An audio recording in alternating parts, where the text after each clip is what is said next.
Sa nakaraan nating video habang pinag-uusapan ng tungkol sa espiritual na avatars, ipinahayag ng batang prinsipe ang kanyang pagtataka kung bakit tila nawala ng halaga ang kanyang avatar matapos marating ang lugar na yun, lalo na nang maalala niyang sinabi ni Ming na nagtataglay siya ng isang divine avatar. Dahil dito nagsimulang magduda ang mga naroroon tungkol sa tunay na kakayahan ni Ming, ngunit agad siyang kumilos upang patahimikin si Hao Yan at panatilihing lihim ang kanyang kapangyarihan, habang lihim ding itinatago ang kanyang enerhiya upang maiwasan ang hindi kinakailangang atensyon. Matapos ipahayag ng prinsipe na si Ming ay nagtataglay ng isang divine avatar, napaisip ang ilan sa mga naroroon. Kasabay nito nagsimula ring mag-isip si Xian, kung totoo ngang mayroon nitong isang divine avatar, bakit hindi niya maalala kung kailan niya ito unang nakilala.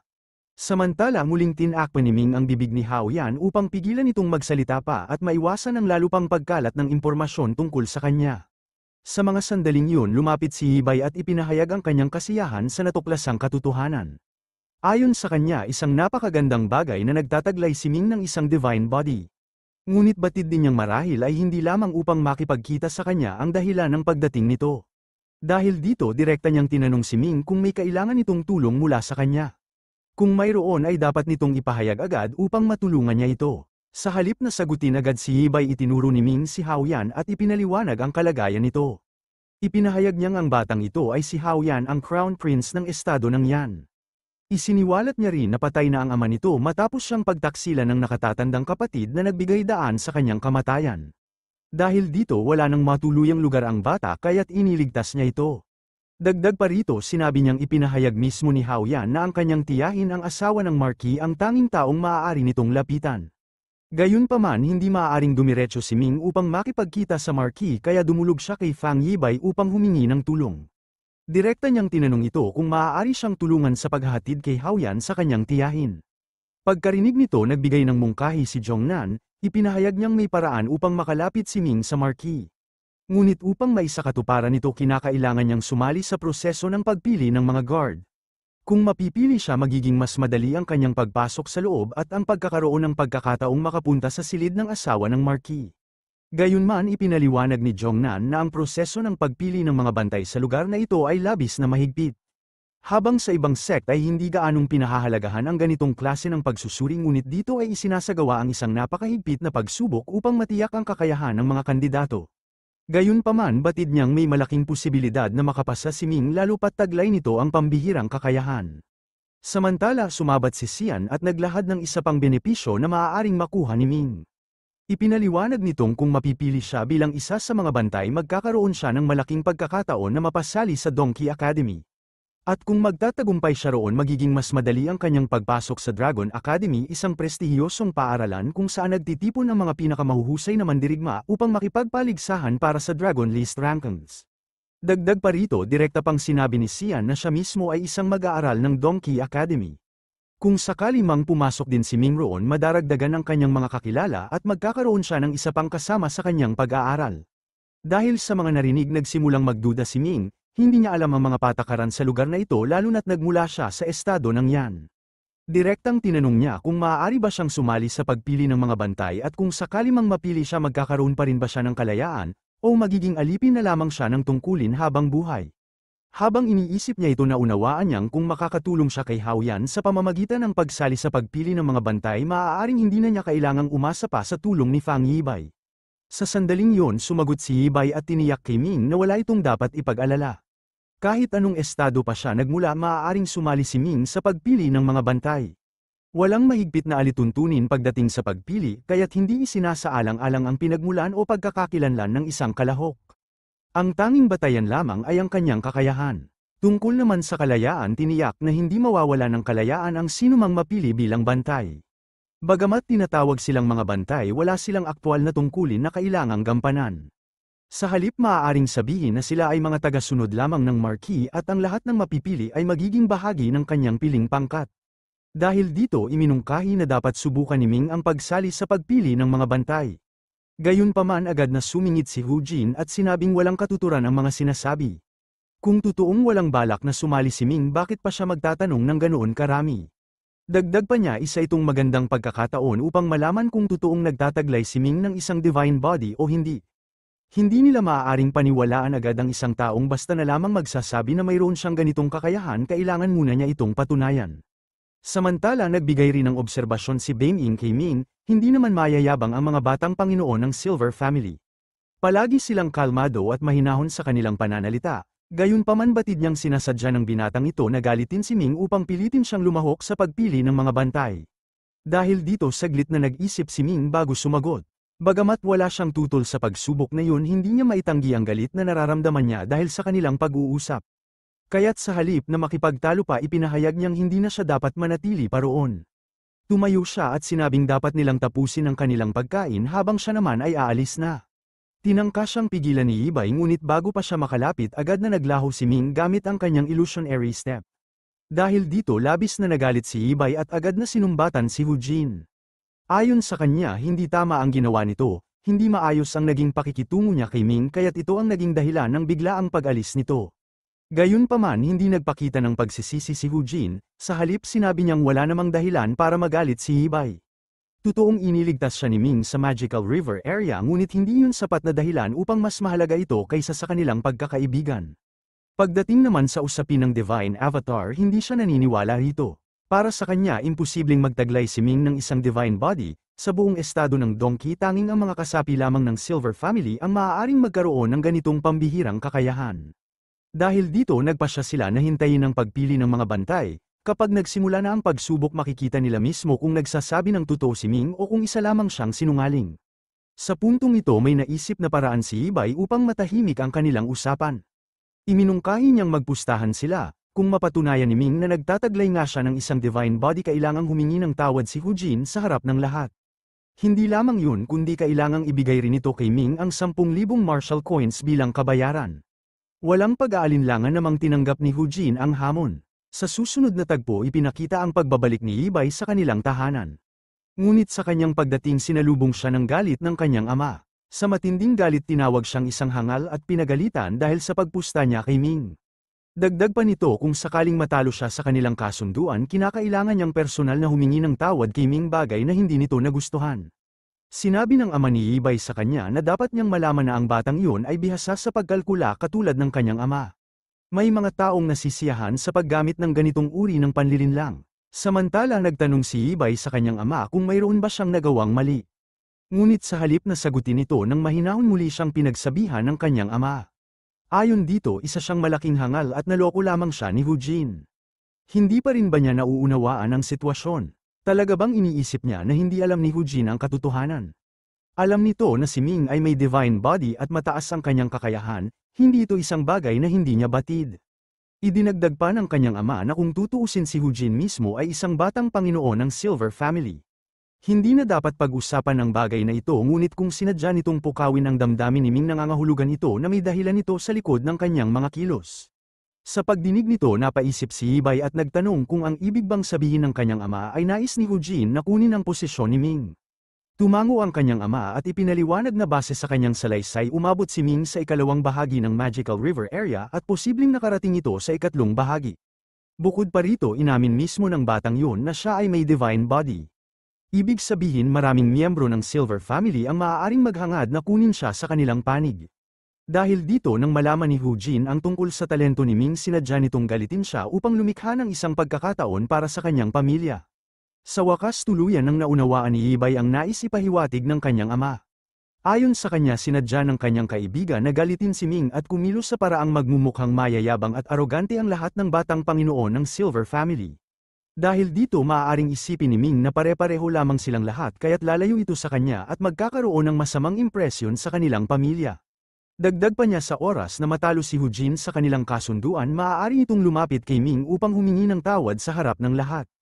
Sa ganitong paraan gaganda ang imahe ni Hu Jin habang ang kanya namang imahe ang masisira. Samantala nag-aalala si Ibay at nagtanong sa kanyang ama kung ano ang dapat niyang gawin. Bagamat kaibigan niya si Hu Jin, tila nilinlang siya nito. Mabilis nitong naunawaan ang sitwasyon at ginamit ito sa kanyang sariling kapakinabangan. Sa halip na pagalitan siya, muli sinabi ng kanyang ama na hindi siya dapat mag-alala. Sa halip na tuwa ito na sa wakas ay napagtanto na niya kung paano siya ginamit ng kanyang kaibigan. Dagdag pa nito, kung nais niyang maging pinuno ng kanilang pamilya sa hinaharap, hindi lamang siya dapat maging malakas sa pisikal na aspeto, kailangan ding maging mabilis ang kanyang pag-iisip. Ngunit ayon sa kanyang ama, hindi pa sila nawawala ng pag-asa, mayroon pa siyang natitirang paraan. Inutusan niya si Yibay na hanapin ang kanyang kaibigan at dalhin ito sa kanilang tahanan, nais niya itong makilala ng personal. Nabahala naman si Yibay sa sinabi ng kanyang ama at nagtanong kung magiging tama ba ang hakbang na ito. Alam niyang isang kalmado at mahinahong tao si Ming habang ang kanyang ama naman ay isang martial arts dominator, nabahala si Yibay kung naaangkop lang ba na personal silang magkita. Ngunit tinugon siya ng kanyang ama na ang mundo ay malawak at maraming mahuhusay na tao sa paligid. Hindi nila dapat isipin na dahil lamang sila ay mula sa Silver Family ay mas nakatataas na sila kaysa sa iba. Inulit nito ang kanyang utos, hanapin ang kaibigan niya at dalhin ito sa kanya dahil makikipag-usap siya ng personal. Dagdag pa rito may natanggap ang kanyang ama ng panibagong impormasyon. Narinig niya na may isang batang lalaki sa Magical River area na nagtungo sa ikatlong bahagi kasama ang prinsesa ng Rose Finch. Bukod pa rito narinig din niya na ang batang yun ay isang estudyante ng Immortal Shrine. Dahil ang batang Panginoon ng Golden Family ay bumalik na mula roon nangangahulugan na ang batang kasama ng prinsesa ng Rose Finch ay si Ming. Sa puntong ito napagtanto niyang maaaring estudyante nga ng Immortal Shrine si Ming. Laking gulat naman ni Yibay nang marinig ito ngunit agad siyang pinatotohanan ng kanyang ama. Ayon sa kanya marami na siyang narinig tungkol sa Immortal Shrine, alam niyang lahat ng mga estudyante roon ay mula sa mortal na mundo kung saan pinipili ang mga pinakamatatalino at pinakamahuhusay na kabataan, at sa pagkakataong ito mukhang si Ming ang napili upang maging tagapagmana ng Immortal Shrine. Dahil dito nagpasya si Yibay na sunduin si Ming, sinabi niya sa kanyang ama na aalis na siya at sisiguraduhin niyang madadala niya si Ming pabalik. Pinayapa rin niya ang kanyang ama at tiniyak niyang magbibigay siya ng buong atensyon sa kanilang pag-uusap. Makalipas ang isang oras dumating na ang lumilipad na sedan ni Yibay sa labas ng kanilang bahay, kasama niya sa loob sina Ming at ang prinsipe. Nang bumaba sila muling nagsalita si Yibay kay Ming, sinabi niyang inimbitahan niya ito sa isang handaan ngunit dahil sa ginawang kawalang galang ni Hu Jin napilitang umalis si Ming dala ng galit. Kaya naman upang makabawi inayos niya ang pagkain sa kanilang bahay at inimbitahan siyang sumama. Habang naglalakad napatingin si Ming sa mga lumilipad na sedan at sa mga taong nagmamaneho nito. Napansin niyang ang mga ito ay mga martial arts grandmaster. Iniisip niya na kung ang mga ito ay nasa Red Sun sect maaari na silang maging mga elder. Ngunit sa lugar na ito sila lamang ang inatas ang magmaneho ng lumilipad na sedan. Sa oras na yun lumabas mula sa loob ng bahay ang ama ni Yibay at lumapit kay Ming. Sinabi niya na narinig niya ang tungkol sa kanya at alam niyang iniligtas niya ang buhay ng kanyang anak. Kung hindi dahil sa kanya maaaring namatay na ito sa Magical River area, lubos ang kanyang pasasalamat kay Ming sa kanyang ginawang kabutihan. Samantala nang marinig ito ni Ming agad niyang naunawaan na si Yibay ay anak ng isang martial arts dominator. Labis siyang nagulat at napabulong sa kanyang sarili kung totoo nga bang isa itong dominator. Kaagad niyang tinugon si Master Fang at sinabing wala siyang dapat ipagpasalamat, isa lamang yung maliit na bagay na kusa niyang ginawa. Ngunit ngumiti lamang si Master Fang at lumapit pa sa kanya, sinabi nito na huwag siyang mahiya at imbitado siya sa loob. May nais itong pag-usapan at mukhang magiging mahaba ang kanilang pag-uusap habang umiinom. Sa susunod na eksena pumunta sila sa isang silid at naupo sa isang mahabang mesa, na puno ito ng iba't ibang pagkain. Sa puntong ito bahagyang kinabahan si Ming at napabulong kay Beiming, sinabi niyang sa tingin niya lahat ng pagkain nasa mesa ay napakamahal. Tumango naman si Beiming at sinabing totoo ito, ang lahat ng putahe sa harapan nila ay mula sa isang 5th level magical beast. Bukod pa rito ang alak sa mesa ay ginawa mula sa spiritual rice. Hindi lang yun kahit ang mga chopstick na kanilang ginagamit ay yari rin sa buto ng isang 5th level magical beast. Sa kanyang pagtansya ang halaga ng lahat ng pagkain ito ay katumbas ng 1,000 martial coins. Nagulat si Ming sa kanyang narinig at hindi makapaniwala, na itanong niya kung talagang gumagastos sila ng 1,000 martial coins para lang sa isang pagkain. Dagdag pa ni Beiming kahit ang nasa Silver Family ay hindi kayang kumain ng ganitong klaseng pagkain araw-araw. Napagtanto nilang marahil ay kinilala na ang kakayahan ni Ming kaya't pinaghandaan siya ng isang mamahaling pagkain. Samantala muling nagpakita ng pasasalamat si Yibay sa kanya at ipinahayag ang pagnanais na humingi ng paumanhin dahil sa naging asal ng kanyang kaibigan na si Hu Jin. Dahil sa pangyayaring yun hindi siya nagkaroon ng pagkakataong makasama at makakain kasama nila. Gayunpaman ipinaalam ni Ming na wala siyang dapat ipag-alala at hindi niya kailangang humingi ng paumanhin sapagkat hindi naman ito kasalanan ni Yibay. Maging ang ama ni Yibay ay lumapit at nakiusap kay Ming na huwag magalit sa kanyang anak sapagkat nais lamang nitong maging mabuting kaibigan. Gayunman dahil sa pagiging pabigla-bigla hindi nito nagawang maipakita ang tamang paggalang sa harap ng iba. Ipinaalam rin na nalaman niya ang buong pangyayari matapos itong ikwento ng kanyang anak pag-uwi. Matapos nito ipinaalam rin na batid niyang nais ni Ming na makilala ang Marquis. Dahil dito ipinahayag ni Ming na may nahanap na siyang paraan, ang paglahok sa pagpili ng mga gwardya. Sa sandaling makapasok siya mas madali na siyang makakalapit sa Marquis. Sa kanyang pananaw wala nang dapat ipag-alala sapagkat may solusyon na siya sa kanilang sitwasyon. Makalipas ang ilang sandali isang lingkod ang dumating na may dalang balita tungkol sa pagdating ng asawa ng Marquis. Hindi inasahan ni Ming ang pangyayaring ito lalo't inakala niyang kinakailangan pa nilang pumunta sa palasyo upang makilala ang asawa. Habang naghihintay lumapit si Hao Yan kay Ming at ipinahayag ang kanyang pag-aalala tungkol sa posibilidad na hindi siya makilala ng kanyang tiyahin. Bumangon ang pangamba sa kanyang isipan tungkol sa kung ano ang maaaring mangyari kung hindi siya tanggapin at hindi isama. Sa kabila nito nanatili siyang kalmado nang ipinaalala ni Ming na may lugar siya sa Red Sun sect kung sakaling hindi siya isama nito. Hindi nagtagal bumukas ang pinto at dumating ang asawa ng Marquis agad na naghahanap sa kanyang pamangkin. Lahat ng nasa paligid ay nagpakita ng paggalang sa kanya. Sa sandaling makita ni Hao Yan ang kanyang tiyahin na puno siya ng pag-aalinlangan kung tunay nga ba siyang bahagi ng kanilang pamilya. Subalit agad siyang nilapitan ng babae at niyakap kinikilala siya bilang anak ng kanyang kapatid. Matapos nito ipinahayag ang pagnanais na malaman ang kalagayan ng kanyang ina. Hindi na napigilan ni Hao Yan ang kanyang emosyon at nagsimulang lumuha habang isinasalaysay ang tungkol sa trahedyang naganap. Ipinahayag niya na ang kanilang ikatlong kapatid ang may kagagawan sa pagkamatay ng kanilang ama at ina. Sa pagkarinig nito namuo ang matinding galit sa babae.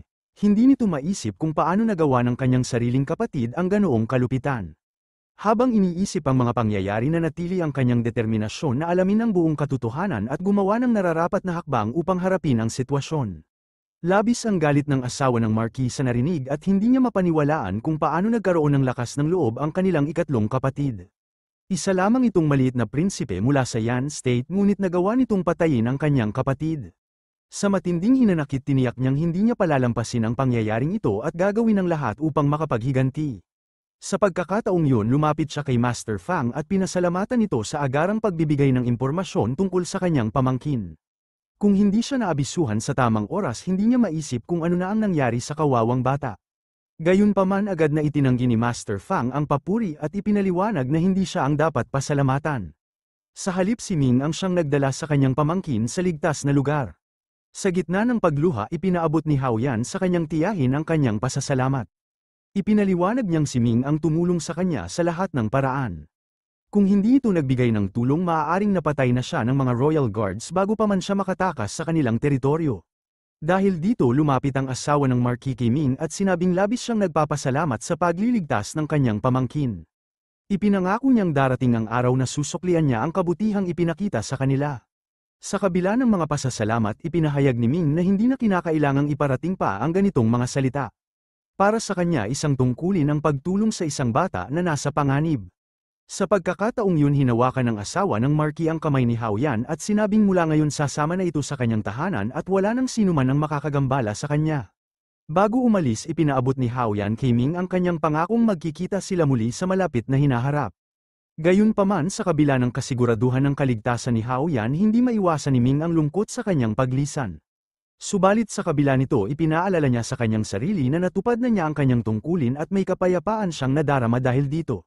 Maya-maya lumapit si Yibay at sinabing matapos umalis ang batang prinsipe tiyak na mararamdaman ni Ming ang matagal na pagiging mag-isa. Gayunman tiniyak nitong hindi niya kailangang mag-alala sapagkat nariyan siya upang maging matalik nitong kaibigan. Sinabi rin nitong may inihandang espesyal na sorpresa para sa kanya pagkatapos ng kanilang pagkain. Sa kabila ng pag-aalinlangan kumain si Ming at bumalik sa kanyang silid upang magpahinga. Doon napag-isipan niyang busog siya sa gabing iyon at ang alak na kanyang natikman ay may pambihirang lasa na gawa mula sa spiritual rice. Dahil dito napagpasyahan niyang hindi muna siya magpapakaabala sa pag-cultivate at sa halip ay matutulog ng payapa. Habang naghahanda ng mahiga biglang bumukas ang pinto at pumasok ang apat na kababaihan. Sa gulat tinanong niya kung sino sila at ano ang ginagawa nila sa kanyang silid. Ipinaliwanag ng mga babae na sila ay ipinadala roon ayon sa utos ni Master Fang. Napagtanto ni Ming na ito pala ang tinutukoy ni Yibay nang banggitin nitong may espesyal na sorpresa siyang inihanda. Habang nakatayo sa harapan niya napansin ng mga babae ang kanyang namumulang mukha na siyang nagbigay sa kanila ng impresyon na tila wala pa itong karanasan. Isa sa mga babae ang lumapit kay Ming at sinabing ngayong gabi sisiguraduhin nilang mapaglilingkuran siya ng maayos at makakamit niya ang isang hindi malilimutang karanasan. Gayunman labis siyang natakot at agad na ipinaabot na hindi niya hiningi ang ganitong uri ng serbisyo kay Yibay at hindi niya ito nais. Hindi nila ito pinansin at dahan-daang pinaupo siya sa kama saka sinimulang hubarin ang kanyang mga kasuotan. Matapos tanggalin ang kanyang pang-itaas ipinaalala nilang hindi niya kailangang gumawa ng anuman sapagkat sila na mismo ang bahala sa kanya. Isa sa kanila ang hinaplos ang kanyang katawan at pinuri ang matipuno niyang pangangatawan na nagpapahiwatig na marami itong pagsasanay na pinagdaanan. Isa pang babae ang lumuhad sa harapan niya at nag-alok na tulungan siyang hubarin ang kanyang sinturon. Ngunit nang ito ay lumapit at idampi ang kamay sa kanyang katawan bigla itong napamulagat sa labis na pagtataka, unti-unting naglaho ang kanyang baywang sa kanilang paningin. Kasunod nito nagsimula siyang magsisigaw hindi makapaniwalang tila naglaho sa kanilang harapan si Ming. Sa labis na pagkataranta inisip nilang baka hindi sinasadya nilang napatay ito. Kasabay nito nagsimula silang magpanik at umiyak nangangamba kung ano ang magiging reaksyon ni Master Fang sa nangyari. Sa isang tabi lumitaw si Ming at kalmadong sinabi sa kanila na tigilan na ang pag-iyak. Ipinahayag niyang isa lamang itong anino at hindi niya nais ang ganitong uri ng serbisyo kaya maaari na silang umalis. Gayunpaman mariing sinabi ng mga babae na may utos sa kanila si Master Fang at narito sila upang gampanan ang kanilang tungkulin. Isa sa kanila na labis na nahihiya mahinang binanggit na tila hindi sila nagustuhan ni Ming. Ipinaliwanag nitong malilinis sila at wala pang karanasan sa ganoong bagay. Isa naman sa kanila ang bahagyang tumawa at nagpahayag ng hinalang baka wala ring karanasan si Ming at natatakot lamang itong mapahiya sa harapan nila. Gayunman tiniyak nilang hindi sila gagawa ng anumang ikahihiya niya. Sa halip nangako silang hindi siya pagtatawanan. Sa pagkakataong yun seryosong sinabi ni Ming na hindi na ito kailangang pag-usapan pa. Inamin niyang mayroon na siyang minamahal isang babae na mahalaga sa kanya at hindi siya makakaisip ng kahit sino maliban sa kanya. Dahil dito mariin niyang itinaboy ang mga babae at sinabing ipapaliwanag na lamang niya ang lahat kay Fang Yibay. Samantala lumipat ang eksena sa isang lugar kung saan isinasagawa ang pagpili ng mga bagong bantay. Maraming tao ang naroon, ang ilan ay dumalo upang lumahok sa proseso ng pagpili habang ang iba ay naroon lamang upang manood. May mga nag-uusap tungkol sa patuloy na pagsasagawa ng seleksyon ngayong taon at nagtatanong kung ilan sa mga pambihirang talento ang makakapasa sa pagsusuri. Isa sa mga naroon ang nagbanggit ng isang balita na lumaganap noong nakaraang seleksyon. Ayon sa kanya may isang lalaki na may middle grade spiritual avatar na direkta nang tinanggap ng hindi na sumailalim sa iba pang mga pagsubok. Dahil dito naging mataas ang tingin nito sa kanyang sarili at madalas magpakitang gilas sa iba. Agad naman itong sinang-ayunan ng kanyang kasama na nagsabing may karapatan naman itong ipagmalaki ang sarili. Sapagkat kapag natanggap bilang isang opisyal na bantay tiyak na makakatanggap ito ng malaking halaga ng Marshall coins kada taon.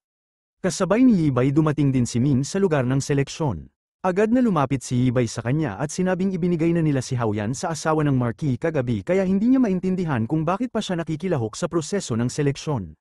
Nagtanong ito kung balak ba niyang patunayan ang kanyang kakayahan sa harap ni Hu Jin. Ngunit walang pakialam si Ming sa kaibigan nito at ipinaliwanag na narito siya para sa kanyang sariling layunin. Sa kanyang pananaw hindi masamang maging bantay ng Marquis dahil maraming gantimpala ang naghihintay na magiging malaking pakinabang sa kanya. Habang iniisip ni Ming ang sitwasyon naalala niya ang pangalawang kondisyon ni Lanzo. Sinabi ni Lanzo na kailangan niyang makapasok sa nangungunang 20 sa Dragon List. At dito sa pagiging bantay ng Marquis magkakaroon siya ng pagkakataong sumali sa Dragon Academy. Habang nakatayo si Ming tatlong matatandang lalaki ang nasa entablado. Itinuro nila ang ilang kalahok at tahasang ipinahayag ikaw at ikaw, kasama ang batang may dilaw na buhok at lahat ng babaeng nasa likuran niya, kayong lahat ay hindi maaaring lumahok sa kompetisyong ito. Pagkatapos tumingin sila sa ibang direksyon at muling itinuro ang ilang tao sinasabing hindi rin sila maaaring sumali. Ang pangatlo sa kanila ay lumapit sa gilid at nagbigay ng parehong desisyon sa iba pang kalahok. Dahil dito marami sa mga itinaboy ang nalungkot at nagsabing pumunta sila roon upang subukan ang kanilang kapalaran subalit napagtanto nilang napakalakas ng tatlong matatandang ito. Sa isang tingin pa lang natukoy na nila na napakahina ng kanilang espiritual na katawan. Nanatili lamang si Ming sa kanyang lugar at nagtanong kay Yibay kung ano ang ginagawa ng tatlong matatandang ito at kung bakit nila sinasabi yun sa iba. Ipinaliwanag ni Yibay na naiiba ang proseso ng pagpili sa lugar na ito. Ang tatlong taong nasa entablado ay mga butler ng Marquis. Mayroon silang pambihirang talas ng mata, sa isang sulyap lamang ay kaya nilang matukoy ang espiritual na konstitusyon ng isang tao ang antas ng kanyang cultivation at kung anong uri ng avatar body ang taglay nito. Taon-taon libu-libong tao ang pumupunta rito upang magpaseleksyon bilang bantay. Ngunit sa halip na isa-isang isailalim sa pagsubok ang lahat ginagamit ng tatlong butler ang kanilang espesyal na kakayahan upang mabilis na alisin ang mga hindi pasado. Kung susuriin nila ang lahat sa pamamagitan ng mga karaniwang pagsusulit, aabutin ng buong taon bago matapos ang proseso ng pagpili. Matapos pakinggan ito na pagtanto ni Ming na hindi kasama ang kanyang pangalan sa mga itinaboy. Nangangahulugan itong nakapasa siya sa unang yugto at maaari siyang lumahok sa susunod na pagsubok. Lumingon siya kay Yibay at sinabing maghintay ito dahil aakyat na siya sa entablado upang tapusin ang ikalawang yugto ng pagsusulit. Habang papalapit siya sa entablado, isang pamilyar na tinig ang umalingaw-ngaw mula sa kanyang likuran. Isang tao ang nagsalita, sinabing hindi niya inaasahan na darating din si Ming sa lugar na yun upang mamatay. Nang lingunin niya ito, natukoy niyang si Zisheng ang nagsalita. Nakatayo ito sa kanyang likuran, pinalalabas ang kanyang kakayahan. Sa isang malupit na tono sinabi ni Zisheng na mabuti at narito si Ming, hindi na niya kailangang hanapin pa ito sapagkat maaari na niya itong patayin ng madali. Ang enerhiyang pinakawalan ni Zisheng ay labis na nakakatakot. Ang mga tao sa paligid ay agad na natakot, na ramdaman nilang ang lakas ng taong ito ay naglalaman ng tunay na layunin na pumatay. Isa sa mga nakamasid ang napatingin sa kasuotan ni Zisheng at nagtanong kung hindi ba ito isang disciple ng Galaxy Sect. Isa sa tatlong butler na nasa itaas ang biglang sumigaw, itinuro siya at galit na sinabing paano siya naglakas loob na pumunta sa lugar ng seleksyon ng Marquis upang ilabas ang kanyang kapangyarihan. Lalong nag-init ang galit ni Zisheng at diretsyong sinabi kay Ming na hindi niya ito patatahimikin. Ngunit bago pa siya makakilos, lumapit si Yibay at matigas na nagsalita, tinatanong kung sigurado ba ito sa kanyang gagawin. Ipinaalala niya na si Ming ay kanyang panauhin at kung sasaktan ito ni Zisheng, ang buong pamilyang Fang ang magiging kaaway niya. Nang makita si Yibay, napilitang pakalmayin ni Zisheng ang kanyang sarili. Napailing siya at sinabing kaya pala malayang nakakalibot si Ming sa lugar na ito, may suporta siya mula sa Silver Family.